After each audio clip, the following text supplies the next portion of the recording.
자, 반갑습니다. 자, 여러분들 기술사 공부 열심히들 하고 계시죠? 자, 이번에는 제가 여러분들이 이제 기술사 공부를 하고 있는데 또 중요한 사실이 하나 있는데 내가 기술사 공부를 해야 되는 이유를 찾으셔야 됩니다. 또는 뭐 내가 왜 기술사 공부를 하는지 그 목표 설정이 엄청 중요하겠죠. 자, 그러면은 뭐 사람마다 많이 다를 겁니다. 생각들이. 내가 기술사 공부하는 이유. 자, 현재 내 상황이 좋지 않아 가지고 내가 기술사 공부를 해서 내 인생 역전을 해보겠다. 자, 우리 이런 어떤 의문을 많이 갖죠. 기술사 따면 나의 인생이 역전이 되느냐 하는 궁금증. 요거는 사람에 따라 가지고 인생 역전이 될 수도 있고 뭐 안 될 수도 있고 그건 알 수가 없습니다. 두 번째, 자, 그럼 왜 내가 이제 기술사 공부를 해야 되느냐, 이 어려운 공부를 왜 해야 되느냐, 고생해서 하는 의문점.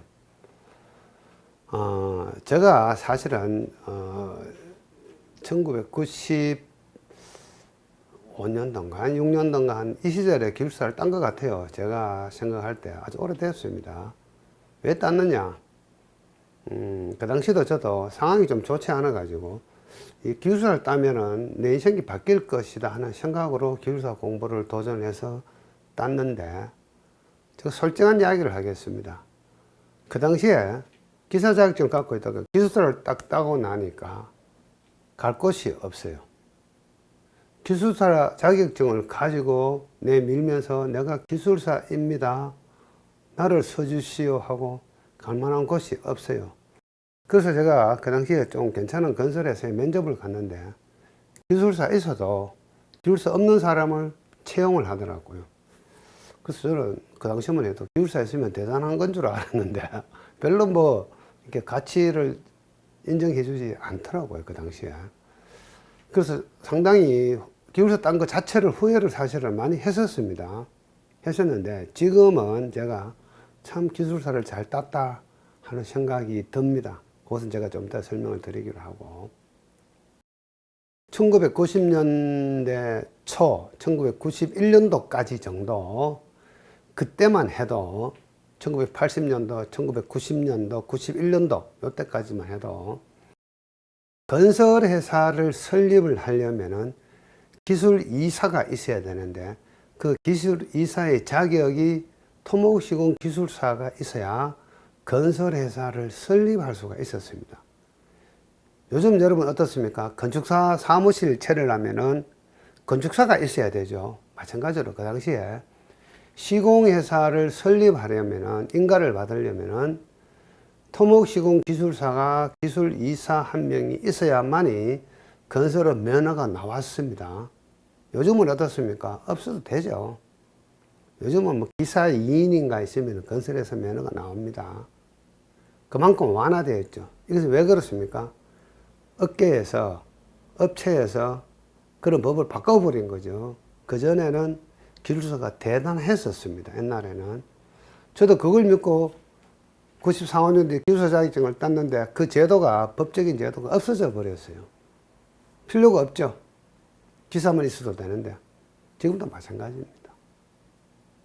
자, 그래서 여러분들 이런 거 많이 들어보셨죠. 나는 기술사 뭐 2개를 가지고 있다, 3개를 가지고 있다, 4개를 가지고 있다, 5개를 가지고 있다, 6개를 가지고 있다, 4관왕이다, 5관왕이다, 6관왕이다 뭐 자랑하는 거 많이 들어보셨을 겁니다.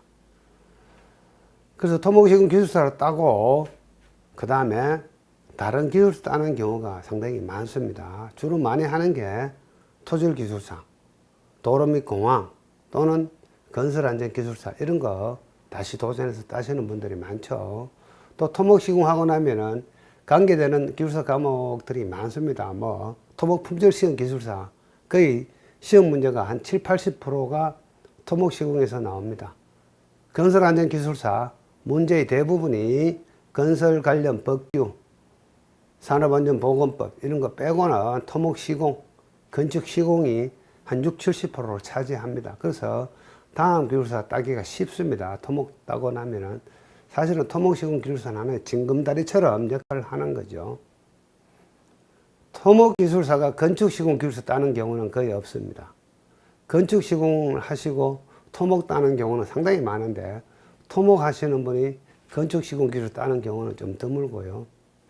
자, 그래서 토목 시공 하나 따고 나면은 다른 기술 따는 게 아주 쉬워집니다. 제 주변에도 제 지인 중에도 그러신 분들이 많습니다. 자, 이야기가 살짝 옆으로 흘렀는데, 자, 그러면 일단은 토목 시공 기술사를 따고 난 다음에 과연 내가 이 기술사를 따서 내 인생의 어떤 도움이 되느냐 안 되느냐 이거 고민해 보셔야 되겠죠. 저는 도움이 된다 또 찬성이고, 별 도움이 안 된다도 사실은 찬성입니다.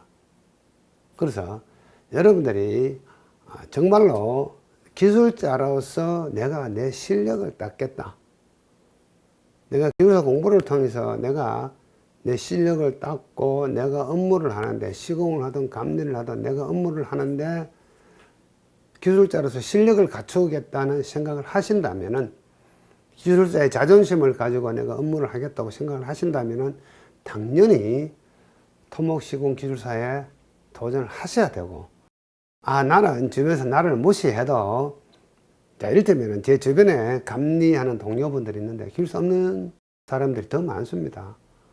저하고 똑같은 자격을 가지고 감리를 하고 있어요. 연봉도 똑같습니다. 기술사에 있으면 연봉 조금 더 줍니다, 사실은. 그렇지만은 똑같고요. 그리고 입찰을 보는데 약간의 어떤 가점이 있는데 큰 영향을 받지 않습니다. 감리 입찰을 볼 때는 큰 영향을 받지 않고, 또 건설회사도 마찬가지입니다.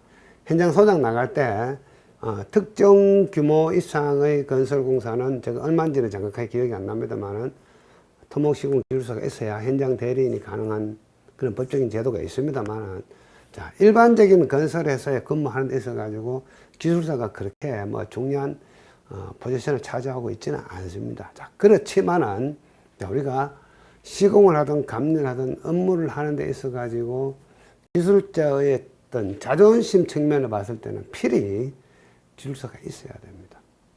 이런 경우가 있습니다. 자, 강급공사, 뭐 정부공사다. 그러면은 감독관하고 감리하고 시공사하고 업무회의, 공정회의를 하는 경우 상당히 많습니다.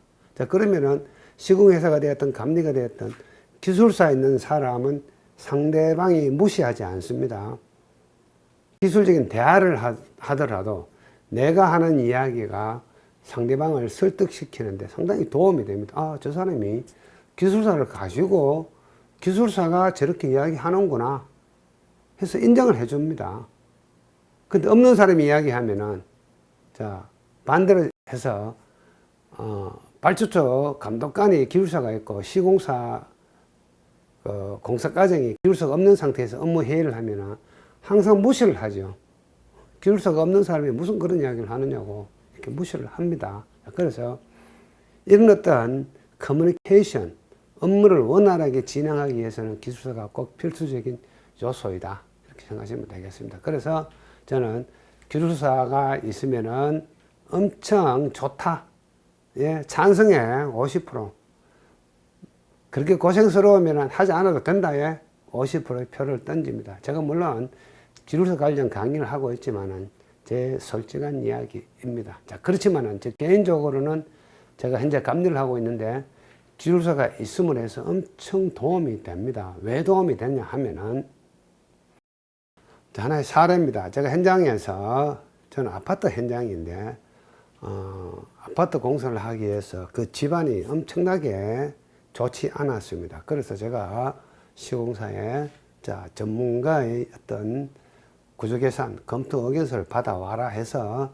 시공회사에서 토질 관련 토질기술사 사무실에다가 의뢰를 내서 계산서를 가지고 왔습니다. 그래서 제가 감리는 기술 검토라는 걸 하게 되는데, 자, 제가 기술 검토서를 10페이지 가까이 그 구조 계산을 다 분석을 해서 잘못된 부분을 전부 요약해서 다시 반려를 시키고 전문가에게 다시 받아와라 하니까, 그 전문 토질 기술사분이 지금까지는 자기가 보고서를 주면은 사람들이 그 보고서를 읽어봐도 무슨 소리인지 모르기 때문에 두께만 두꺼우면 통과했는데, 제가 하는 현장에서는 이 분이 놀라가지고 도무지 그 감리가 누구냐, 대단히 죄송하다고 말씀을 드려라. 다시 해서 올리겠다고 말씀을 드려라. 그분 대단하신 분이다. 이런 이야기를 하더랍니다. 저한테 직접 시공사 담당 공무가 저한테 그런 이야기를 했습니다. 자, 그런 게 중요한 게 아니고, 만약에 그 검토서가 잘못되어 가지고 구조물 시공하고 구조물에 문제가 생기고 나중에 그 문제 원인 분석을 할 때 그 검토가 잘못되면 상당한 책임이 따라옵니다. 자, 그래서 감리하시는 분들 그냥 덜렁덜렁 하시면 안 됩니다. 실력을 갖추고 상대방이 제안서라든가 계획서가 들어오면 내가 충분히 검토할 수 있는 실력을 갖추어야만이 괜찮은 감리가 되는 겁니다. 자, 그런 곳에서는 필히 기술사가 필요합니다. 기술사 공부하는 그 과정이 필요하죠. 자, 이야기가 길었습니다.